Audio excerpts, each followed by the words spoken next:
यह आदमी जन्म से ही सिर्फ एक आंख वाला था। उसके पास एक बहुत ही डरावनी किताब थी, एक ऐसी किताब जिसमें अगर कोई किसी का नाम लिख दे जिससे वो नफरत करता है तो वो इंसान 3 दिन और 3 रातों तक बीमारी से तड़पता है और अंत में पूरी तरह टूटकर बेजान सा हो जाता है। लेकिन इस एक आंख वाले आदमी को दूसरों का दर्द देखकर खुशी मिलती थी। जब भी वो लोगों को बीमारी से तड़पते देखता उसके चेहरे पर अजीब सी मुस्कान आ जाती। ये आदमी था जापान का खतरनाक और डरावना योकै इचिमोकु कोशो। इस बार उसकी नजर पड़ी एक स्कूल टीचर पर जिसका नाम था अहाई।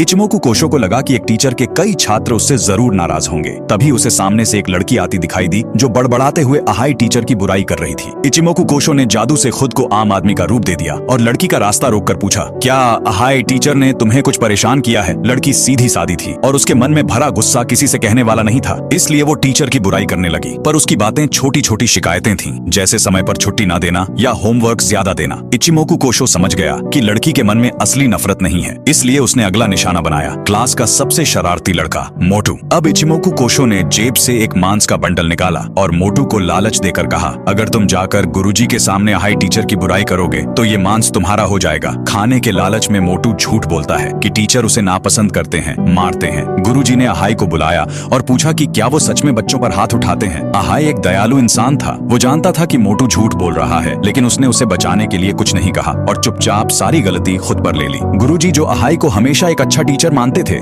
अब उनके मन में भी शक आ गया और यही इचिमोकु कोशो चाहता था। उसने गुरुजी के सामने अपनी असली डरावनी शक्ल दिखाई, सिर से टोपी हटाई और अपनी वह एक भयानक आंख दिखाई। गुरुजी की हालत बिगड़ गई, वो होश खो बैठे और उस डर के असर में आकर किताब में अहाई का नाम लिख दिया। उसी रात अहाई की तबीयत बिगड़ने लगी, उसे बहुत ठंड लग रही थी। वो जमीन पर गिर पड़ा, उसके चेहरे पर काले धब्बे उभरने लगे और तेज बुखार में वो बुरी तरह तड़प रहा था। उसकी हालत इतनी गंभीर हो गई कि वो किसी भी चीज को समझ पाने की स्थिति में नहीं रहा, जैसे उसका शरीर और आत्मा दोनों ही थक कर चूर हो गए हों।